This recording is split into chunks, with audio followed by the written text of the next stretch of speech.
नमस्कार, जय हिंद फ्रेंड्स। क्या हाल चाल। आई होप आप लोग मस्त होंगे और अपने पढ़ाई में बहुत ज्यादा व्यस्त होंगे। जैसा कि हमने बोला था कि पेयर ऑफ लीनियर इक्वेशन जो कि एक इंपॉर्टेंट चैप्टर है और इसमें बहुत सारे कॉन्सेप्ट्स ऐसे हैं और बहुत सारे ऐसे क्वेश्चंस हैं जो समझ में नहीं आते। हमने इसका पार्ट 1 ले लिया था, लेकिन उसमें बहुत मिक्सअप क्वेश्चंस हो चुके थे जिससे कई चीजें दिक्कत में आ रही थी। तो मैंने क्या किया कि पार्ट 2 इसका लेके आया हूं, जिसमें आपको सभी चीजें दोबारा से क्रिस्टल क्लियर, और ऐसा नहीं है कि सारे क्वेश्चन सेम रहेंगे। उसमें भी previous year question, NCERT question, RD question थे, और इस पीपीटी में भी आपका एनसीईआरटी क्वेश्चन, एग्जाम्पलर और प्रीवियस ईयर क्वेश्चन है। खासकर आपको एनसीईआरटी से सारे क्वेश्चन मिलेंगे। अगर आप इस हमारे चैनल पे पहली बार विजिट करें तो हम आपको बताना चाह रहे हैं कि हमारे चैनल पे चल रही है क्वेश्चन की सीरीज, और हमने चैनल जो स्टार्ट किया था कॉन्सेप्ट के सीरीज से, और सारे चैप्टर के सारे इंपॉर्टेंट कॉन्सेप्ट खत्म हो चुके हैं। अभी आपके पास बहुत टाइम है। 17 फेब को आपका पहला मैथ का पेपर ही है। उससे पहले आप सारे कॉन्सेप्ट वीडियो देख डालो, आपको हर एक चीज क्रिस्टल क्लियर हो जाएगी। उसके बाद आप सारे क्वेश्चन सीरीज देख लो। क्वेश्चन सीरीज आने में दिक्कत आ रही है, अभी कुछ जगह प्रॉब्लम्स आ रही है, वो थोड़ा लेट होंगी, लेकिन हाँ, आपका जो क्वेश्चन सीरीज है वो भी 10 फेब से पहले कंप्लीट हो जाएगा। बहुत प्रोबेबिलिटी रहेगी तो एक दो और जाएंगे वीडियो उधर, लेकिन उससे पहले आपका सारी चीज हो जाएगा क्योंकि आपको रिवीजन का भी टाइम मिल पाए।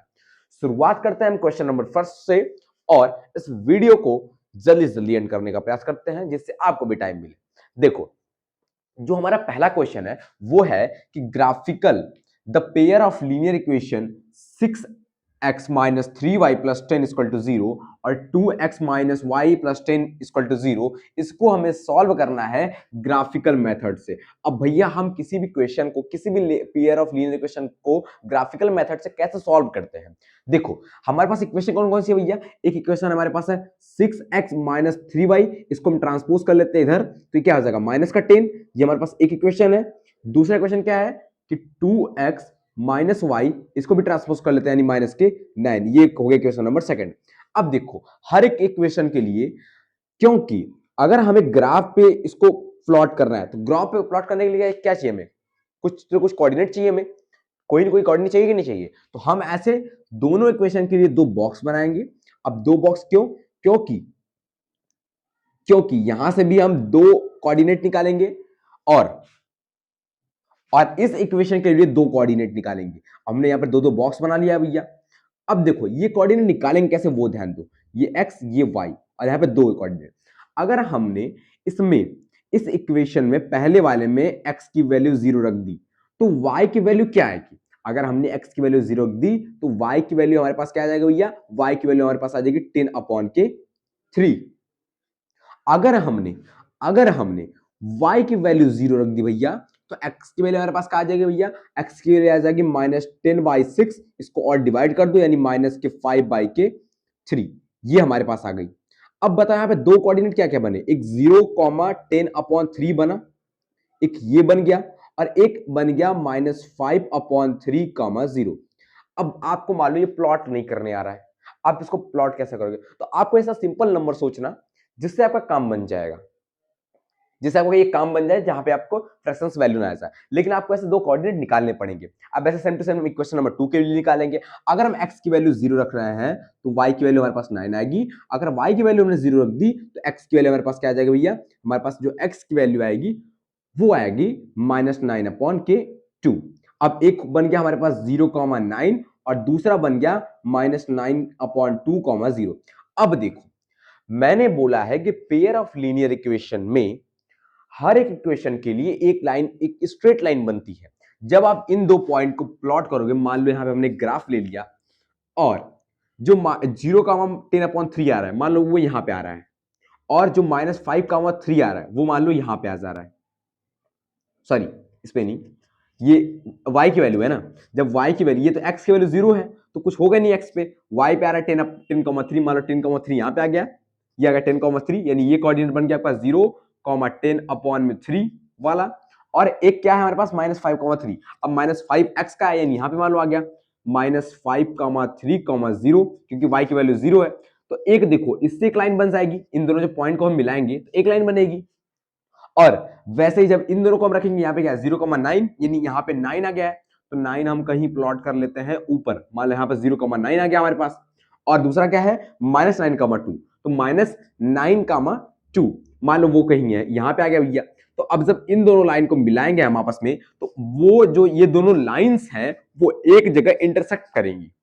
हमने बताया है कि एक पेयर ऑफ लीनियर इक्वेशन के लिए एक स्ट्रेट लाइन बनती है, तो दो स्ट्रेट लाइन बनेंगी तो वो कहीं ना कहीं इंटरसेक्ट करेंगे ही करेंगी। तो जहां पे इंटरसेक्ट करेंगी, जो इस पॉइंट पे इंटरसेक्ट करेंगी, मान लो यहाँ पे जो ये पॉइंट है ये 2 है और यहाँ पे ये 1 है, तो इसका जो x की वैल्यू आ गई, इस इक्वेशन को जो सॉल्व करोगे इन दोनों को, तो जो x की वैल्यू आएगी वो ये वाली आएगी। तो हमारे यहाँ पे 1 है तो x की वैल्यू 1 आ गई, 1 नहीं -1, क्योंकि इधर है माइनस, इधर होता है प्लस और इधर होता है माइनस। और y इक्वल टू क्या आ जाएगा भैया, y इक्वल टू ऊपर है तो 2 प्लस का 2, तो x की वैल्यू आ गई -1, y की वैल्यू आ गई 2। तो ग्राफिकल मेथड से किसी भी पेयर ऑफ लीनियर इक्वेशन को सॉल्व करना है तो हमें उसके लिए कोऑर्डिनेट निकालने पड़ेंगे, दोनों के दोनों इक्वेशन के लिए हम ऐसे निकाल लेंगे। ठीक है, बढ़ते हैं नेक्स्ट क्वेश्चन की तरफ। जो हमारा अगला क्वेश्चन है वो है, for what value of k do the equation 3x minus y plus 8 is equal to 0 and 6x minus kx, sorry 6x minus ky is equal to minus के 16 represent कोइंसिडेंट लाइन। अब coincident lines क्या होती है, मतलब एक line दूसरी line के ऊपर ओवरलैप करेगा। अब हमने बताया था कॉन्सेप्ट सीरीज में और इसके पार्ट 1 में हमने बताया था कि जब भी ऐसे कंडीशन बने कि एक लाइन दूसरे लाइन के ऊपर कोइंसिडेंट हो रही है, मतलब एक के ऊपर एक लाइन है, तो इसका जो कंडीशन होता है वो होता है कि a1 अपॉन a2 वो इक्वल रहेगा b1 अपॉन b2 के, और वो इक्वल रहेगा c1 अपॉन c2 के। ये ने बताया था। तो पहले हम इस क्वेश्चन को सही कर लेते हैं, क्योंकि हमें इक्वल टू इधर बस 0 छोड़ना रहता है। तो ये बन गया 6x minus ky plus 16 equal to 0।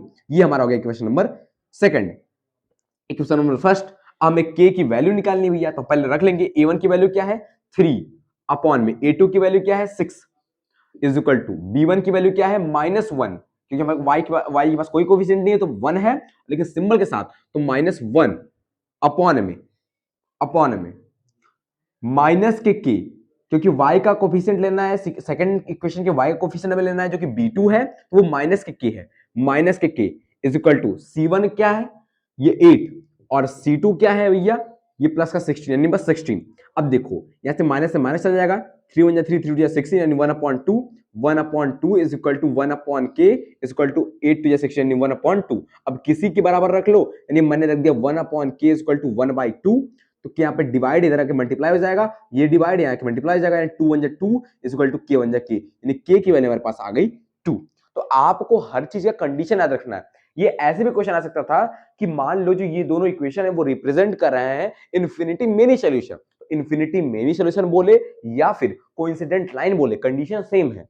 Parallel बोलेगा तो उसके लिए कंडीशन क्या भैया कि a1 upon a2 equal to b1 upon b2 does not equal to c1 upon c2, और यूनिक सॉल्यूशन होगा, यानी एक जगह जो दोनों लाइन है वो सिर्फ एक जगह कट करेंगी, जैसे मैंने पहले क्वेश्चन में बताया था आपको कि वो एक जगह कट करेंगी, तो उसके लिए कंडीशन होता है a1 upon a2 does not equal to b1 upon b2। समझ गए? बढ़ते हैं थर्ड क्वेश्चन की तरफ। देखो जो हमारा थर्ड क्वेश्चन है वो है ए से रिलेटेड। जब भी हमारे पास ए से रिलेटेड क्वेश्चन आते हैं या फिर जब भी हमारे पास वर्ड प्रॉब्लम आते हैं, पहले देखेंगे पहले पूछा क्या है, तो find the age of the father, यानी फादर का एज पूछा है, और देखो किसकी बात की है, और फादर की बात की और चिल्ड्रन की बात की है। तो सबसे पहले हम लेट करते हैं कि let the age of father is equal to x, let the age of children है children is equal to Y. और ये क्वेश्चन इंपॉर्टेंट है भाई, ये पूछा ही जा सकता है, बताता हूं क्यों। तो मान लो कि जो फादर की एज है वो x है और चिल्ड्रन की एज है y है। अब एक बात बताओ, यहां पे उन्होंने चाइल्ड वर्ड यूज नहीं किया है, यहां पे चिल्ड्रन वर्ड यूज किया है, इसका मतलब कि उसके पास कई चाइल्ड्स हैं। समझ गए ना? तो देखो अब आगे क्वेश्चन पढ़ते हैं, और मैंने एक ट्रिक बताई थी आपको पार्ट 1 में कि जितने फुल स्टॉप उतने इक्वेशन बनेंगे, एक फुल स्टॉप तक एक इक्वेशन, दूसरे फुल स्टॉप तक दो इक्वेशन। अब पढ़ते हैं, the age of the father is twice the sum of the age of his two children, his 2 children, तो हम यहां पे लेट करेंगे, let the age of 2 children, let the age of 2 children y, और father की age है x. तो उसने बोला है कि जो फादर की एज है वो ट्वाइस है the sum of the age of his 2 childrens. अब उसने बोला है कि जो फादर की एज है वो ट्वाइस है किसके एज की भैया, उसके चिल्ड्रेन, 2 चिल्ड्रेन के एज के सम की। तो हमने जो चिल्ड्रेन की एज का सम माना है वो वाई है, और फादर की एज उससे ट्वाइस है अभी। अब मैंने बताया था कि हमेशा पेयर ऑफ लीनियर इक्वेशन बराबर करके चलता है, एक तरजुई की तरह है। जब फादर ट्वाइस है तो अगर हम चिल्ड्रंस में ट्वाइस कर देंगे तो ये दोनों बात बराबर हो जाएंगी। हमें पल्ला बराबर करना है भाई, वजन बराबर करना है। तो फादर जो पहले से ट्वाइस है, तो अगर हम चिल्ड्रन में ट्वाइस कर देंगे भैया, यानी दोगुना कर देंगे, तो ये बात बराबर हो जाएगा। हम इससे क्वेश्चन बना लेते हैं भैया। तो एक्स या 2y प्लस का उधर क्या हो जाएगा, माइनस का माइनस के 2y is equal to 0। Equation number first तैयार हो गया। अब देखो यहाँ पे फुल स्टॉप था, इक्वेशन नंबर फर्स्ट हमारा बन गया। इक्वेशन नंबर 2 बनाते हैं।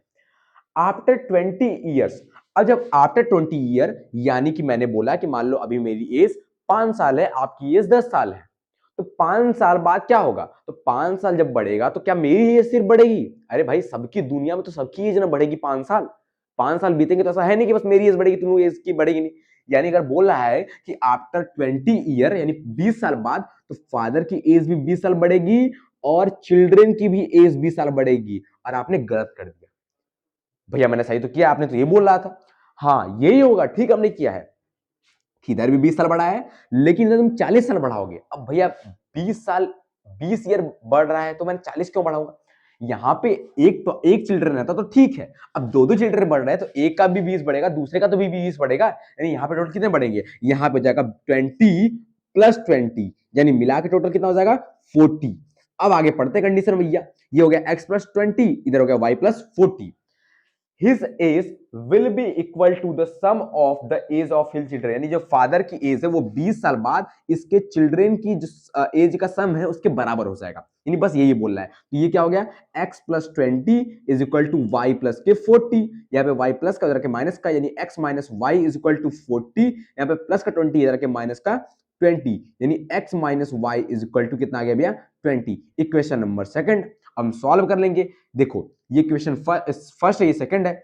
हम यहाँ पर सिंबल चेंज कर देंगे, ये प्लस ये माइनस ये भी माइनस, तो ये देखो एक्स एक्स चला जाएगा, plus y minus 2y, plus y minus 2y यानी कि माइनस के y is equal to minus के 20 प्लस के 0, यानी घटा देंगे, यानी कि माइनस के 20, माइनस से माइनस चल जाएगा, y इक्वल टू आ गया 20। लेकिन मैं एज किसकी फाइंड आउट करनी है, फादर की एज, और हमने फादर की एज लेट क्या की थी भैया एक्स, यानी हमें एक्स की वैल्यू निकाली है। तो हम इसको या इक्वेशन फर्स्ट में रख दें या इक्वेशन सेकंड में रख दें भैया, हम रखते हैं इक्वेशन फर्स्ट में। तो इक्वेशन फर्स्ट हमारे पास क्या है भैया, x minus 2y is equal to 0, तो x minus 2 into 20 is equal to 0, यानी x minus 40 is equal to 0, और x इज इक्वल टू आ गया 40। जो फादर की एज है वो क्या है 40। समझ गए? फिर से रिकॉल कर लो एक बार, मैंने कुछ नहीं किया है, ट्रिक याद रखना, हमें बैलेंस करके चलना है इसमें, और एक फुल स्टॉप तक एक क्वेश्चन, दूसरे फुल स्टॉप तक दूसरा क्वेश्चन बन जाएगा। समझ गए ना? बढ़ते हैं हम अपने अगले क्वेश्चन की तरफ। अगला क्वेश्चन है वो क्या है, देखो पहले पूछा क्या है ये चीज याद रखो। वर्ड प्रॉब्लम जो पूछता है उसी को हम लेट करते हैं। यहां पे पूछा क्या भैया, find the cost of a pen and a pencil box, यानी एक पेन और एक पेंसिल बॉक्स का प्राइस पूछा है, कॉस्ट पूछा है। तो लेट करेंगे, let the price of one pen box x, let the price of one pencil box y. ये हमने लेट कर लिया है। अब हम क्वेश्चन पढ़ना स्टार्ट करते हैं भैया। The cost of 4 pen and 4 pencil boxes, यानी 4 पेन के बॉक्सेस एंड 4 पेंसिल के बॉक्सेस का जो दाम है वो 100 रुपीज है। यानी अगर हमने एक पेन बॉक्स का प्राइस x है तो 4 का 4x हो जाएगा, प्लस एक पेंसिल का जो एक पेंसिल बॉक्स का प्राइस y है तो 4 पेंसिल बॉक्स का हो जाएगा 4y, और इनका जो सम है वो है 100। ये इक्वेशन नंबर फर्स्ट तैयार, एक फुल स्टॉप खत्म आपका 100, यहां पे एक फुल स्टॉप है खत्म आपका। अब अगला देखते हैं, 3 times the cost of a pen is 15 more than the cost of a pencil box। यानी बोल रहा है कि जो एक एक पेन बॉक्स के प्राइस है वो 15 ज्यादा है एक पेंसिल बॉक्स के प्राइस है। अब मैं बताओ, मान लो ये पेन है, तो ये जो पेन बॉक्स का प्राइस है वो इस पेंसिल बॉक्स के प्राइस से 15 ज्यादा है। 15 ज्यादा मतलब ये भारी हुआ, ऐसा रहेगा। जैसे ही मैं इसमें 15 ज्यादा करूंगा, मान लो इस तरह समझो, किलो में हर चीज को लो, कब क्या किलो में हर चीज ले, तो मान लो ये पेन बॉक्स है, ये पेन बॉक्स जो है इस पेंसिल बॉक्स से 15 किलो ज्यादा है। अगर हम पेंसिल बॉक्स में 15 किलो ज्यादा कर देंगे क्या दोनों बराबर हो जाएगा? हाँ भैया, तो बस कुछ नहीं करना है। एक पेन बॉक्स की जो प्राइस है वो x है, एक पेंसिल बॉक्स की जो प्राइस है y है, और ये 15 ज्यादा है, तो 15 ज्यादा किस में करेंगे भैया? पेंसिल में कर देंगे, क्योंकि हमें बराबर करना है। तो x minus y is equal to 15, ये क्वेश्चन नंबर सेकंड। अब हम दोनों को सॉल्व कर लेंगे भैया। अब देखो, यहां पे पहला क्वेश्चन ये है, दूसरा क्वेश्चन है 4x plus 4y equal to 100। अगर हम इसमें से 4 कॉमन ले लें तो क्या हो जाएगा? x प्लस वाई बचेगा, और जब हमने यहाँ पे 4 कॉमन किया है और ये 100 है, तो यहाँ पे 4 मल्टीप्लाई पे जाकर डिवाइड में हो जाएगा, यानी x plus y equal to जब 100 में 4 से डिवाइड करेंगे आ जाएगा 25। ये हो गया हमारे क्वेश्चन नंबर फर्स्ट। मेरे क्वेश्चन नंबर फर्स्ट हमने इसको कर लिया। अभी question number second, equation number first solve करते हैं। यहाँ पे माइनस का y है, यहाँ पे प्लस का y कट जाएगा, x 2x 25 प्लस 15 कितना हो जाएगा? 25 प्लस 15 कितना होगा हमारे पास? 40 हो जाएगा। यानी अगर डिवाइड कर देंगे तो x की वैल्यू हमारे पास आ गई 20। अब हम इसको लग देंगे इक्वेशन नंबर फर्स्ट में। इक्वेशन नंबर फर्स्ट क्या है? x plus y equal to 25। x की वैल्यू आ गई 20 प्लस वाई इक्वल टू 25, तो y की वैल्यू हमारे पास आ गई 5। हो गया भैया। सो तो लिखना पड़ेगा, so the price of one pen box is, एक पेन बॉक्स की प्राइस क्या आई? पेन बॉक्स होने वाला था x मतलब की वैल्यू आ गई 20 and the price of one pencil box is equal to 5 rupees. समझ गए? जो चीज पूछी जा रही है पहले हम इसे लेट करेंगे, और हमें एक फुल स्टॉप तक एक क्वेश्चन बनाना है, दूसरे फुल स्टॉप तक दूसरा क्वेश्चन बनाना है। तीसरा रूल हमें हर चीज को बैलेंस करके चलना है। ठीक है, बढ़ते हम अगले क्वेश्चन की तरफ। चलो, अब देखो, ये क्वेश्चन इतना लेंदी है लेकिन कॉन्सेप्ट वही है यार। क्वेश्चन पढ़ते हैं, पहले पूछ क्या रहा है वो देख लेते हैं। Find the speed of the end the bus, यानी हमें रिक्शा और बस की स्पीड फाइंड आउट करनी है। हो जाएगा कैसे? देखो, पहले हम लेट करेंगे, लेट द स्पीड ऑफ भाई स्पेलिंग मिस्टेक हो सकती है, रिक्शा x मान लेते हैं, लेट द स्पीड ऑफ बस y मान लेते हैं। अब क्वेश्चन पढ़ना स्टार्ट करते हैं। क्वेश्चन क्या है? Ankit travel 14 kilometre to her home party by parsley. Question पढ़ लेते हैं। Ankit travel 14 kilometre to her home parsley by rickshaw and parsley by bus. यानी कि जो अंकित है वो ट्रेवल करता है 14 किलोमीटर बाय कुछ दूरी रिक्शा से और कुछ दूरी बस से। सी टेक हाफ एन आवर, यानी कि आधे घंटे लेता है अगर वो ट्रेवल करता है 2 किलोमीटर रिक्शा से एंड रिमेनिंग जो डिस्टेंस है वो बस से। अब हमें यहां पे टाइम गिवन है, तो हमें फॉर्मूला याद होना चाहिए कि जो डिस्टेंस इज इक्वल टू होता है, जो स्पीड इक्वल टू होता है वो क्या होता है? डिस्टेंस अपॉन में टाइम।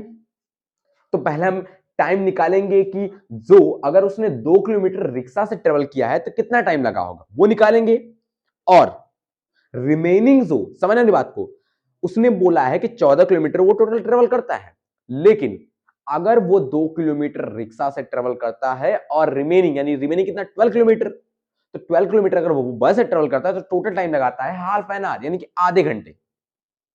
तो हम पहले टाइम निकाल लेते हैं। तो देखो, टाइम इक्वल टू क्या हो जाएगा भैया? डिस्टेंस अपॉन में स्पीड। अब देखो, t is equal to distance कितनी है, तो पहले हम रिक्शा के लिए निकालते हैं। तो रिक्शा के लिए कितना ट्रेवल किया है? 2 किलोमीटर रिक्शा से ट्रेवल किया है। स्पीड हमने रिक्शा की क्या मानी थी? x। तो टाइम हमारे पास आ गया रिक्शा के लिए, यहां पे हमने r लगा लिया, time for rickshaw 2/x, sorry. अब निकालेंगे टाइम फॉर बस इज इक्वल टू, अब जब 2 किलोमीटर उसने रिक्शा से ट्रेवल किया तो रिमेनिंग डिस्टेंस यानी टोटल डिस्टेंस ट्रेवल कर रहा है 14 किलोमीटर, जिसमें से 2 किलोमीटर उसने रिक्शा से ट्रेवल कर लिया है, बचा कितना? 12, यानी 12 अपॉन, अब स्पीड क्या है बस की? y, और जो टी आर और टीबी को हम ऐड कर रहे हैं, यानी जो टाइम लग रहा है रिक्शा से और जो टाइम लग रहा है वो बस से, वो हाफ एन आवर है, यानी कि 2/x प्लस 12/y है, वो 1/2 है। Equation number first, equation number first. अब देखो, अब हम अगला काम करेंगे। On the other hand if she travel 4 kilometre by rickshaw, अब तो फिर निकालेंगे टाइम फॉर रिक्शा। अब 4 किलोमीटर ट्रेवल किया है तो 4 किलोमीटर क्या है हमारे पास, डिस्टेंस अपॉन स्पीड क्या है x, और टीबी निकालेंगे यानी टाइम फॉर बस निकालेंगे। तो अब जब 4 किलोमीटर उसने रिक्शा से ट्रेवल कर लिया तो रिमेनिंग डिस्टेंस कितनी बची भैया, रिमेनिंग डिस्टेंस बच गई 10 किलोमीटर, तो 10 अपॉन के y। अब कितना टाइम लग रहा है भैया, तो अगर उसने ट्रेवल किया है 4 kilometre by rickshaw and remaining distance by बस, सी टेक 9 मिनट लॉन्गर, यानी वो 9 मिनट ज्यादा ले रही है। अब 1/2 टाइम पहले 1/2 आवर पहले ले रही थी, अब इसमें 9 मिनट और एक्स्ट्रा ले रही है। अब पहले इसको कन्वर्ट कर लेते हैं। बच्चे भाई मेरे जो वो यही गलती कर देते हैं। अब बताओ 1/2 आर है, तो 9 मिनट को अगर आर में कन्वर्ट करना है तो उसको हम लिख सकते हैं 9/60 लिख सकते हैं भैया।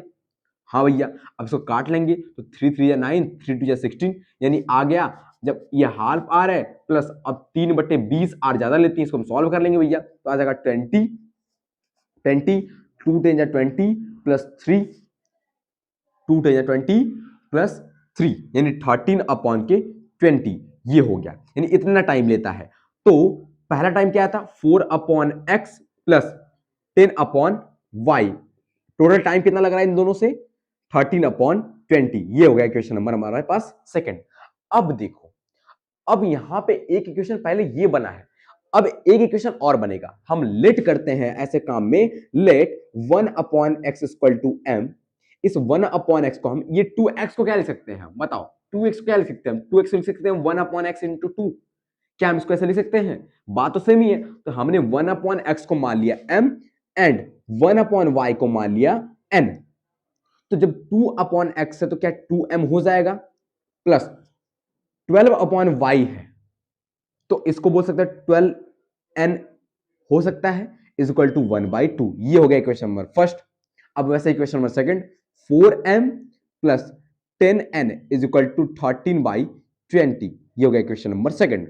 अब इस इक्वेशन को हम पहले सॉल्व कर लेंगे भैया। अब सॉल्व करने के लिए क्या किए, ऊपर हमने 2 से मल्टीप्लाई कर दिया, क्योंकि हमें किसी भी वेरिएबल कोएफिशिएंट बराबर करना है। तो ये हमारे पास बन जाएगा, जब 2 से इसमें मल्टीप्लाई करेंगे तो ये जाएगा 4, 12 2 24, और ये 2 से 2 चला जाएगा, यानी आ गया 1, यानी हमारे पास ये इक्वेशन बन गया, हमने 2 से मल्टीप्लाई किया। अब हमने सब्ट्रैक्ट कर दिया, इनको सिंबल चेंज कर दिया, ये चला गया, प्लस 24n माइनस 10n क्या आएगा आपका पास 14n is equal to 1 minus 13/20, तो इसको सॉल्व कर देंगे 20 माइनस 13/20, 7/20, यानी आ गया 7/20। अब देखो 7 2 जा 14, 7 2 जा 14, तो आ गया 2n इज इक्वल टू 1/20। अब देखो हमें 2 डिवाइड में है, सॉरी मल्टीप्लाई में, डिवाइड में हो जाएगा, n इज इक्वल टू 1/40, तो n की वैल्यू आ गई हमारे पास 1/40। अब हम रखेंगे इसको इक्वेशन नंबर फर्स्ट या इक्वेशन नंबर सेकंड में, हम रख लेते इक्वेशन नंबर फर्स्ट, लेकिन याद रखना ये रियल इक्वेशन नहीं है। इक्वेशन क्या थी भैया, 2m plus 12n is equal to 1/2, ये इक्वेशन नंबर फर्स्ट थी हमारे पास। हमने इसमें 2 से मल्टीप्लाई किया था ना, क्योंकि हमें दोनों का कोएफिशिएंट सेम करना था, तो हमने इसमें 2 से मल्टीप्लाई किया था। अब जब इस 2 से मैंने मल्टीप्लाई किया था तो हमारे पास ये वाला बन के आया था, ठीक। अब इक्वेशन नंबर फर्स्ट में रख देंगे, इक्वेशन फर्स्ट क्या है, 2m प्लस 12 इंटू n की वैल्यू क्या है भैया 1/40 इज इक्वल टू 1/2, इसको डिवाइड करा देंगे, 2 6 जा 12, ये होगा 20, 2 3 जा 6, 2 10 जा 20। अब देखो ये हो गया 2m plus 3/10 is equal to 3/10 is equal to 1/2, इसको तो भेजने सब्ट्रैक्ट हो जाएगा, तो 2m is equal to 1/2 minus के 3/10, इसको सब्ट्रैक्ट कर लेंगे तो आएगा 10, और 2 5 जा 10 माइनस के 3, यानी आपका आ गया 2/10 यानी 1/5। आप इसको सॉल्व कर लेना, तो जो हमारे पास वैल्यू आई है 2m की, वो आई है 1/5। अब यहाँ पे m जो m है 2 है वो यहाँ पे मल्टीप्लाई में इधर के डिवाइड में हो जाएगा, यानी आ गई m की वैल्यू 1 अपॉन में 10। इसको सॉल्व करना है कि हमारे पास ना जगह नहीं है, तो जो m की वैल्यू हमारे पास यहाँ से आई है सॉल्व करने पे इसको, वो आई है 1 अपॉन 10। अब देखो, अब हमने लेट क्या किया था, मैंने इसके ऊपर इसके ऊपर ही सॉल्व कर दे रहा हूं। हमने लेट किया था कि 1 upon m equal to, sorry 1 upon x equal to हमने लेट किया था m। तो 1 upon x equal to m की वैल्यू क्या आई हमारे पास 1 अपॉन के 10। अब दोनों का रेसिप्रोकल कर देंगे, यानी x equal to 10 kilometre per hour. तो x स्पीड माना था हमने, x माना था हमने रिक्शा की, तो रिक्शा की जो स्पीड आ गई वो आ गई 10 किलोमीटर पर आवर। अब वैसा same to same 1 upon y माना था हमने n को, तो 1 upon y equal to n, मतलब भैया हमने 1 upon y equal to n, और एन की वैल्यू आई हमारे पास 1 अपॉन 40, 1 अपॉन 40। तो y का भी रेसिप्रोकल कर देंगे तो इधर भी रेसिप्रोकल, यानी 40, यानी जो इसकी स्पीड आई है बस की वो आई है 40 किलोमीटर पर आवर, और जो रिक्शा की है वो है 10 किलोमीटर पर आवर। स्क्रीनशॉट ले लो, नहीं समझ में आएगा फिर से पीछे स्किप करके देखना, पूरी चीज समझ में आ जाएगी। थोड़ा कैलकुलेशन यहां से मैंने समझा कि क्वेश्चन यहाँ पे वॉश हो गई है, आपको ऐसा करना ही पड़ेगा, ठीक है। फिर से पीछे करके देखो, बढ़ते हैं नेक्स्ट क्वेश्चन की तरफ। जो हमारे इस वीडियो का लास्ट क्वेश्चन है और मोस्ट इंपॉर्टेंट क्वेश्चन है, जिससे आपके क्वेश्चन आ सकते हैं और पूछे गए हैं। क्वेश्चन क्या है कि a motor boat can travel 30 kilometre in upstream and 28 kilometre in downstream in 7 hour. It can travel 21 kilometre upstream and 5 and return in 5 hour. Find the speed of the boat in still water and the speed of the stream। यानी यहाँ पे दो चीजों की बात होती है। अब समझना, पहले मानेंगे let the speed of boat x मान लिया हमने, let the speed of stream। अब ये stream क्या होता है ये समझ लो, ये stream क्या होता है। stream मतलब जो आपके रिवर का फ्लो होगा उसको बोलते हैं stream। अब एक चीज याद रखना कि कभी भी जो बोट की स्पीड होगी वो छोटी नहीं होगी स्ट्रीम से। अगर मान लो आपकी नदी इस तरफ बह रही है, इस तरफ बह रही है, तो ये किसकी स्पीड हो गई है, जिस स्पीड से ये नदी बह रही है वो स्पीड होगी स्ट्रीम की स्पीड, यानी धारा। और एक्स क्या होगी बोट की स्पीड। और कभी भी बोट की स्पीड तो स्ट्रीम की स्पीड से कम होगी नहीं। अगर ऐसा हुआ तो बोट चल ही नहीं पाएगी। तो हमेशा जो स्पीड होगी बोट की वो ज्यादा होती है। अब पढ़ते हैं। अब दो चीज आती है, एक होती है अपस्ट्रीम।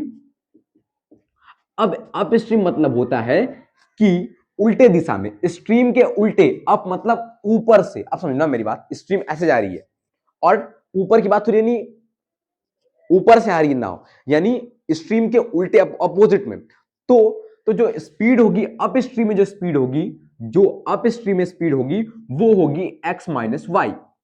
अब x माइनस वाई क्यों भैया, मान लो आपकी जो नाव है वो 10 किलोमीटर पर 10 किलोमीटर की रफ्तार है, और जो स्ट्रीम की रफ्तार है, यानी जो नदी की रफ्तार है पानी का, वो 5 किलोमीटर है। तो आपकी नाव कितने किलोमीटर पर आवर की स्पीड से आगे बढ़ेगी, 5 के, क्योंकि आपकी पूरी नाव की जो स्पीड है वो 10 है, लेकिन जिसमें से 5 किलोमीटर तो आपका वो धारा यानी कि जो रिवर है वही काट ले रही है, यानी बचा 5 किलोमीटर, यानी इसीलिए होता है x माइनस वाई। और जो डाउन स्ट्रीम में होता है, डाउन स्ट्रीम में वो होगी x प्लस वाई स्पीड। अब पढ़ते हैं। अब फॉर्मूला याद रखना, हमें क्या याद रखना है कि टाइम इक्वल टू होता है डिस्टेंस अपॉन में स्पीड। अब बोला है कि अगर वो ट्रेवल कर रही है 30 किलोमीटर अप स्ट्रीम में, अब हम निकालेंगे टी अप, टी टाइम जो है वो अप स्ट्रीम में कितना लगा था, डिस्टेंस कितना भैया 30 किलोमीटर, स्पीड क्या होगी अप स्ट्रीम में x plus x minus Y, और T D O W N वो क्या होता है कि 28 किलोमीटर है, और स्पीड क्या होगी x प्लस वाई। अब देखो जो T1 और T2 को मिला के लग रहा है वो 7R लग रहा है, यानी 3 अपॉन के x minus y is equal to, sorry 30 upon के x minus y plus 28 upon के x प्लस वाई, वो लग रहा है 7R। ये क्वेश्चन नंबर फर्स्ट। अब ऐसे ही निकालेंगे फिर हम अगले के लिए, T अप T डाउन। अब देखो T अप, अगर वो 21 किलोमीटर अप स्ट्रीम में चली, यानी 21 अपॉन के x माइनस वाई, और और रिटर्न हो रही है 21 kilometre, it can travel 21 kilometre upstream and return in 5 our.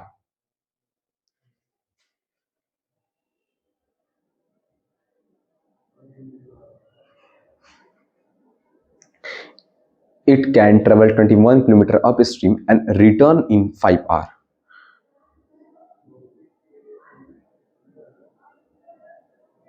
और टी डाउन मतलब क्या है कि 21 किलोमीटर का अप स्ट्रीम में जा रही है और वापस 21 किलोमीटर आ रही है, यानी 21 अपॉन के एक्स प्लस वाई, तो उसे लग रहा है टोटल 5 घंटे, यानी 21 अपॉन के x minus y plus 21 upon के एक्स प्लस वाई, तो लग रहे हैं 5 आर। अब देखो यहां पे कुछ अलग ही खेला है, यहां पे कुछ तीन तीन इक्वेशन बनेंगे। पहला इक्वेशन तो ये हो गया, अब हम लेट करेंगे। क्या लेट करेंगे भैया? Let 1 upon x minus y is equal to m, 1 upon x plus y is equal to N.